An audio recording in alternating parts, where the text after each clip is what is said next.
It was an outburst that came out of the blue. In the hours after Donald Trump launched a personal Twitter attack on Justin Trudeau from Air Force One, Canadian officials were at a loss to explain the U.S. president's anger over statements the Prime Minister made during his news conference to close the G7 summit. Nothing Trudeau said was new. The Prime Minister's office later made that point in a statement, adding that Trudeau had made those comments privately to Trump as well. Trudeau had received polite applause from cabinet ministers and Canadian political staffers when he announced Saturday that the G7 countries had finalized a joint communiqué. After a tough week, a challenging summit, it was a victory for Trudeau that the leaders had managed to find consensus language on the difficult issue of trade.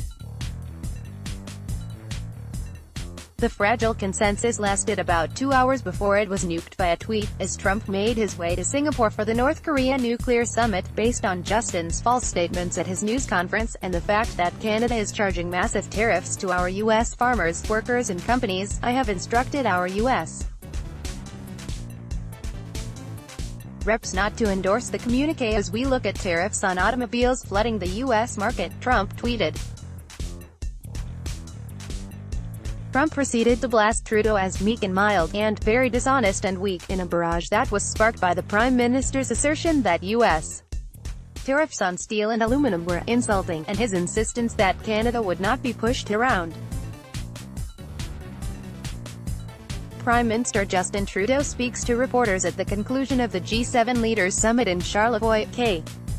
42-20, but a senior Canadian official says the use of the word insulting was deliberate and lifted from a conversation with Trump at last year's G7. During a one-on-one meeting in Taormina, Italy, the two leaders discussed Trump's desire to use tariffs to boost the American steel and aluminum sectors. According to the official, Trump gave assurances that Canada would be spared the hit, saying it would be an insult to Canada to call them a national security threat. A lot can change in a year. And once Trump decided to hit Canada with tariffs, Trudeau decided to hit the U.S. airwaves. The senior official says that before the Prime Minister appeared on Meet the Press a week ago, he called Trump and told him what he would say. After the appearance was over, Trudeau spoke to Trump again and told him he would keep saying it until the tariffs were lifted. So the Prime Minister's comments on Saturday should not have been a surprise to anyone. But it provoked a reaction that undid hours of overnight diplomacy to reach the fragile and fleeting consensus. Diplomatic acrobatics. The push for an agreement started on Friday night, as the G7 leaders sat around a campfire in La Malbaie, K, to watch a performance by the province's world-famous Cirque du Soleil. It was fitting entertainment, because if ever there was a meeting that needed acrobatics and contortions to get to an agreement, it was this one.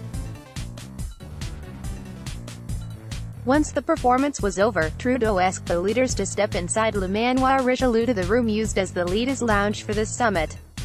It was an unscheduled meeting to speak candidly on the issues that divided them.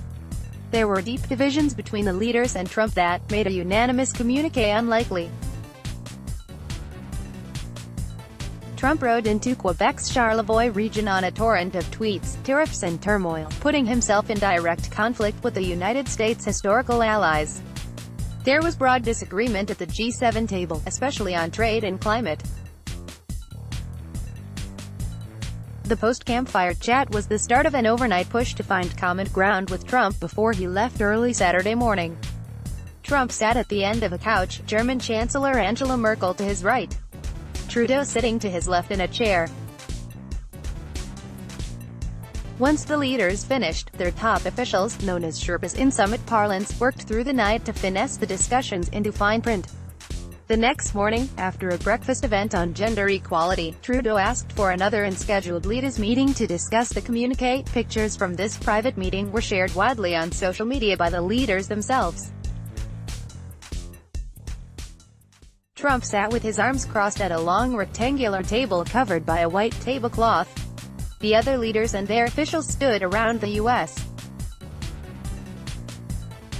president in an attempt to knit the G7 back together. This photo of G7 leaders and advisors at the G7 summit was posted to the Instagram account of German Chancellor Angela Merkel, Center, on Saturday, June 9, 2018 with the description, "A spontaneous meeting between two working sessions." Jesko Denzel, German federal government via AP. The Sherpas, fresh off that all-nighter, huddled again to see if the leader-driven interventions would allow for a unanimous statement. Word of their success started to leak out in tweets and off-the-record comments from G7 officials. But the negotiations were so last-minute that the communiqué still wasn't finalized, formatted and translated when Trudeau announced the agreement at his summit-ending news conference. Trump will continue to say what he says. It appears to be a consensus that exists on paper and not necessarily in the mind of the U.S. president. While the Sherpas were still working, and hours before Trudeau spoke, the president held his own news conference. Trump told the world that the G7 had failed to change his mind when it came to trade. The U.S. has been taken advantage of for decades, the U.S. president said. "They are like the pig bank everybody is robbing. It has to stop or we will stop trading with them," Trump warned, adding that nations that retaliated against U.S. tariffs are making a mistake. Trump gave a news conference before flying to Singapore to meet with Kim Jong-un. He talked about progress made at the G7 summit, his relationship with the other leaders and his demands for trade. 26-47 The words as written in the communiqué suggested a consensus.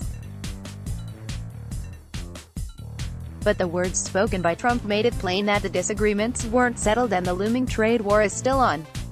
His tweets later amplified it. "The president will continue to say what he says at various occasions," Trudeau said, when asked about Trump's departing words. "Obviously, if the expectation was that a weekend in beautiful Charlevoix, surrounded by lovely people, was going to transform the president's outlook on trade in the world, then we didn't quite perhaps meet that bar." Canadian officials had been downplaying the importance of a communiqué right up to the point that it was clear there would be one.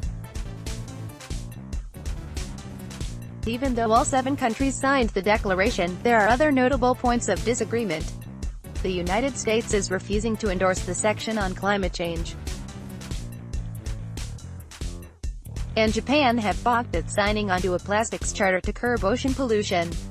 The optimistic take was that the leaders had found some common ground on trade. That optimism didn't survive a 280-character rant. The leaders leave Quebec's Charlevoix region with tariffs still in place, retaliation looming and punishing trade war on the horizon. From Canada's perspective, NAFTA remains unresolved. There was another vague promise to accelerate talks.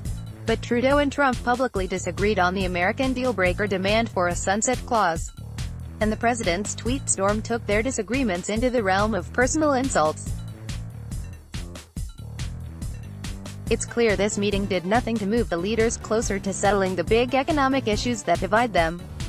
But this appears to be what consensus looks like in the age of Donald Trump.